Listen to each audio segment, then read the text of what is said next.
The first question comes from our friend Michael Hanna. Michael, thank you for everything, and it's good to see you there.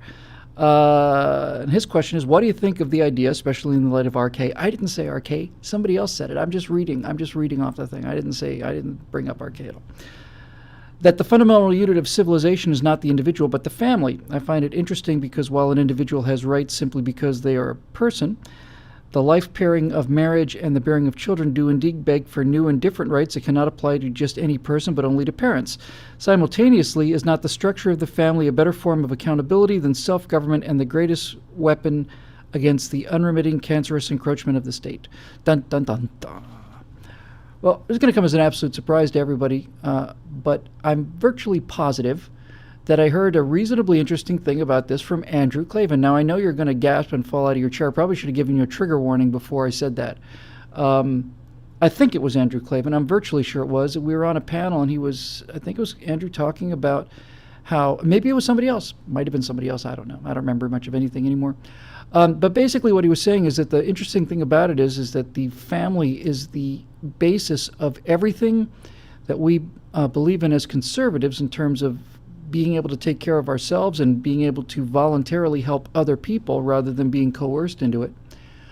And he said, or somebody said, even though it was the family that was responsible for this, when you get right down to it, the family is, in fact, the greatest form of socialism ever. I mean, it really is.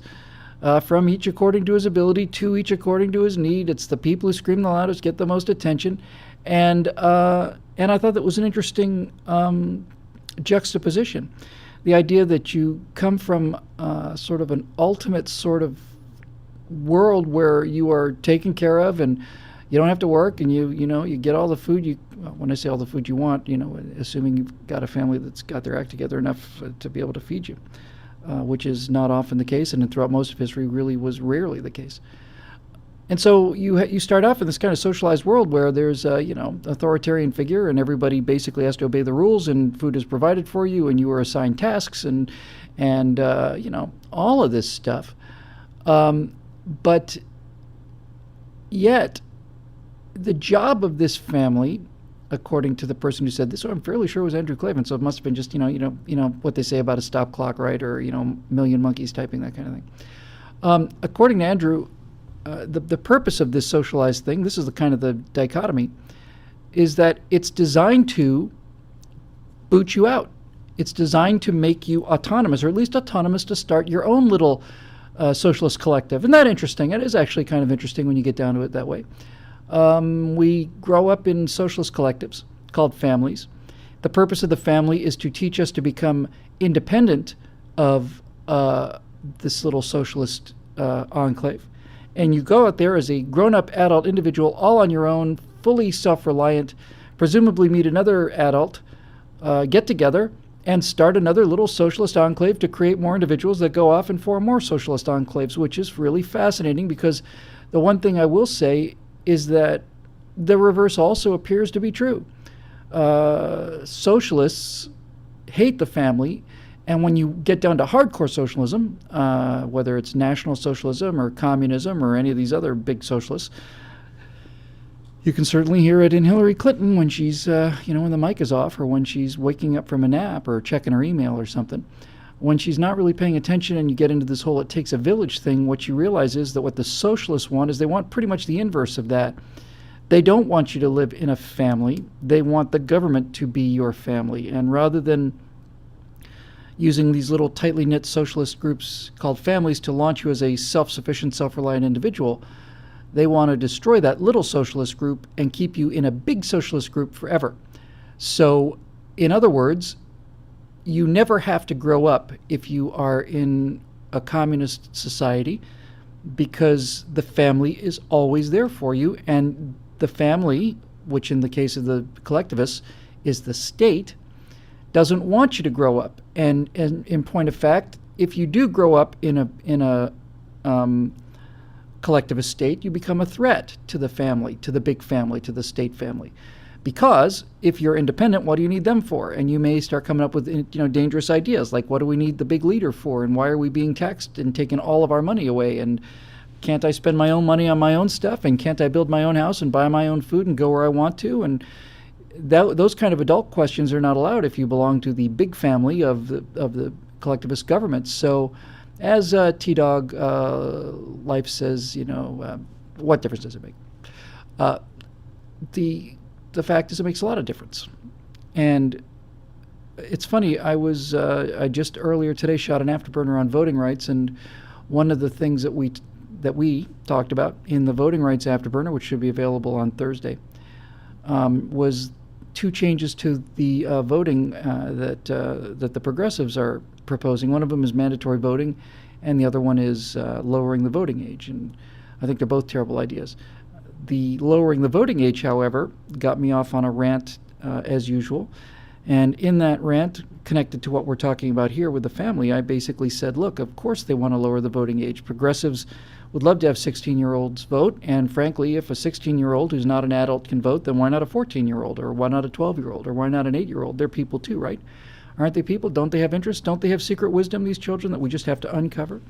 This is what progressives want. And the reason the progressives want teens and preteens and non-adults voting is because the younger you get, the more you become based on emotion, the more dependent you are, the less capable you are of reason, the less history you know, the less you can read, the less independent thinking you've done, the fewer assets you have, the fewer experience you have, the less confidence you have, the more you desire to conform.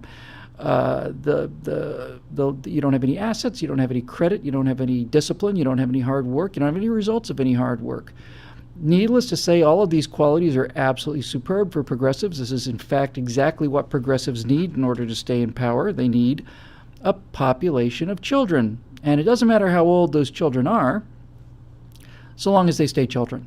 So that's what the progressives are looking for. They're looking for a nation of children. We used to be a nation of adults. We're in transition now. Whether we can recover our adulthood will remain to be seen, I guess. But I don't think you can argue much about that, because all of the qualities that make adults make conservatives. And the more of an adult you are, and the more the population consists of adults, and the more adult the overall citizenry is, the more the progressives hate it, because adults have certain qualities that children don't have, and those qualities are anathema to progressives.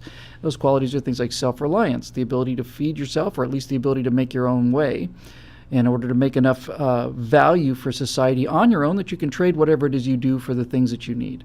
Adults have discipline. Adults understand that sometimes things aren't as they appear. Adults have wisdom, and wisdom is beaten into you. And we'll cheat a little line from the next speakeasy, or one of the next speakeasies. One of the many things I didn't get to do is the next speakeasy show. And Bonnie gets this question up. It's not her fault. We took questions from the membership. But Bonnie, who's 26, 27 years old, I gave her a question to read that came in from the membership. And the question was, why is it that you Republicans and conservatives, generally speaking, are so old? And my answer was, well, it takes a while for life to beat the stupid out of you. And that's the reason. It does take a while for life to beat the stupid out of you. And that's another reason why adults are dangerous to progressives. They've had the stupid beaten out of them. They've been lied to before and heard what the lies are. They've had the romantic idealism of having been a young person. I was thinking about this today, strangely enough, coming out of the, it's not so strange, I guess, coming out of that taping.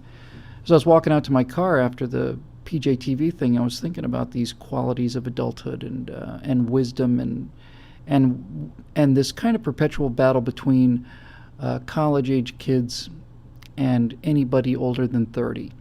And it never changes, and it's part of life, and I don't expect it to change. It's like anything else that I accept as part of human nature. It's just part of human nature. But the basic conflict goes something like this. When I was in college, I thought that we were going to change the world because no one was as smart as we were, no one as passionate as we were, no one believed in things as much as we did, no one had the technology we had, or the background, the education, or the skill set, or any of this other stuff. And so we were going to go out there, we're going to change the world.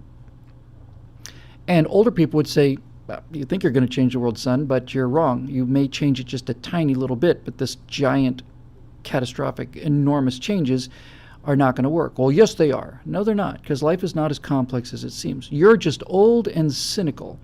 You lost whatever fire and passion you had, and therefore You failed, but we're not going to fail because we're more true to our beliefs than you are. We're more romantic and we're more passionate and we're more dedicated and we're going to stick to it. And this is the ongoing argument between college-age people who are biologically wired to rebel against the people who've been through that and gotten out on the other side. And now I've been through it and gotten out on the other side. There's very few people that will listen to this argument. But one of the things that I think I would tell my 20-year-old self, not that he'd listen because he was a jerk. He had all kinds of ideas about things, was absolutely sure about things he knew nothing about. So one of the things I would tell my 20-year-old self is you think that these solutions are easy, and the reason you think that these solutions are easy is because you think that everybody's going to agree with you, but they're not going to agree with you. And the reason they're not going to agree with you is because they're coming from different backgrounds, different places, and have different objectives than you do.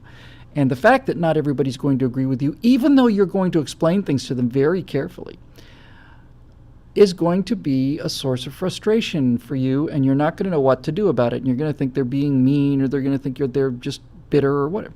No, they have a different set of objectives than you do. And their objectives are as legitimate as yours are. You may think they're evil objectives because they disagree with you. They think your objectives are different and evil because you disagree with them.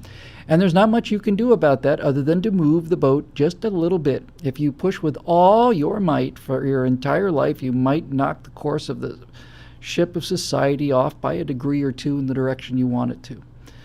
One individual in I don't know, probably literally 1 in a billion at this point, certainly 1 in hundreds and hundreds and hundreds of millions, change the course of history, but virtually all of them do it for horrific reasons and do it in horrible ways. They do it by coming to power and then having their young narcissistic vision of the world somehow or another have the force of the state behind it, and the next thing you know, you've got a Genghis Khan or an Adolf Hitler or a Joseph Stalin or a Pol Pot or a Mao or something like that.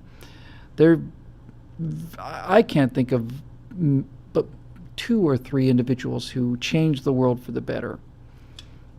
Most of them changed the world for the worse. Your chance of actually changing the world by any measurable degree are very, very small. But that's not to say you can't make some kind of difference. And people don't want to hear that when they're 20. They want to hear that they're off on their own, and they want to hear that they're going to get everything done. I actually sat down, had a meeting on this weekend with a fundraising guy who I've gotten to know well and have spent some time with. And I've come to believe over the course of 55, next week or week after that, 56 years, that I'm actually got the money to do this first movie, and I've been trying to do this for 35 years. 35 years. Now, that's not to say it can't be done in less time than that. I'm just saying I couldn't do it in less time than that. It's taken me 35 years to reach a point where I believe that the money I need is actually available. And the reason it's available is not because of my sudden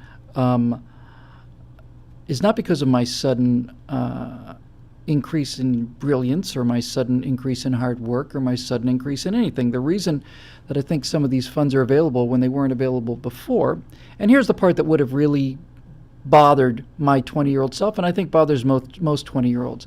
The reason the money's available to me now and wasn't available to me 20 is because I've done 35 years of hard work between the two. There's your answer. If I told that to myself when I was 20, I think I probably would have smacked myself. And at that point, I would have kicked my own ass because I'm in much better shape and certainly much more able to do that when I was 20.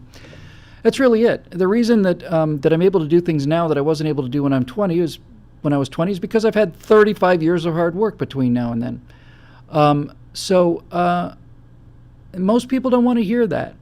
Now, if on the other hand, I had told that to myself, come back in time and convinced myself that I meant it and got through, then it's entirely likely that it wouldn't have taken me 35 years because I wasted 25 of those 35 years just through the kind of wishful thinking that most teenagers have their entire lives, and that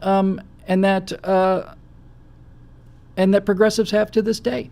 If I had had somebody who had the ability to convince me that it would have taken me, see, because it didn't really take me 35 years of hard work. It took me 10 years of hard work. in the right direction. I've been working hard my entire life, but it took me 10 years of hard work in the right direction.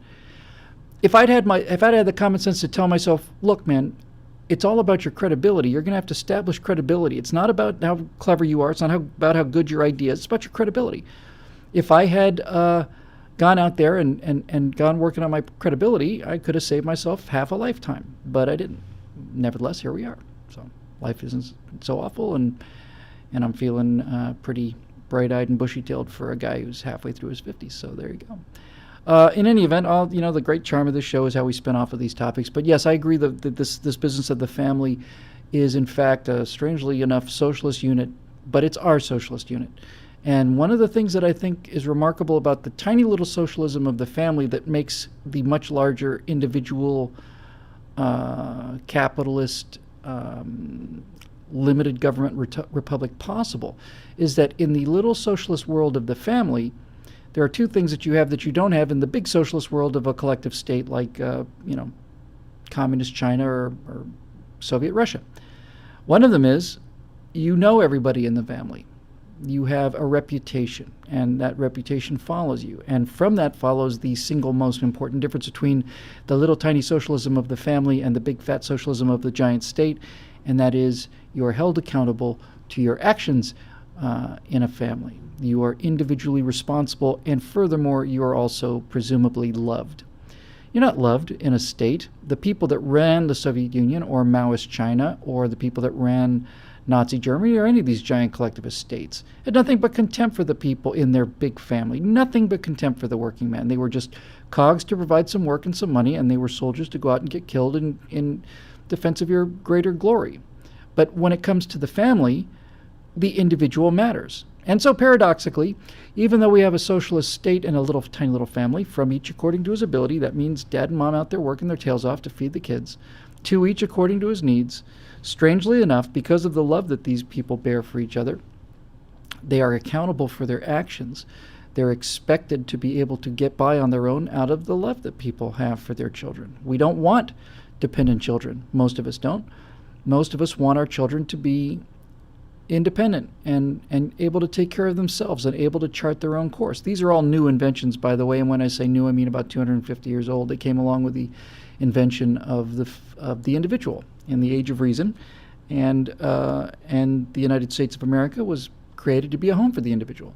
So this is the first time ever any of this stuff has actually happened. Worked really well until finally it started working so well that the whole RK drinking birdie flipped over, and now we're getting back into areas where we have been before that weren't very good, and we're going to pay for them. By golly, we will. So anyway, let's dig in, because we can't afford to let all this good stuff go away. Some of us have to be around to keep it together. So thank you, Michael. Great question. And moving on now.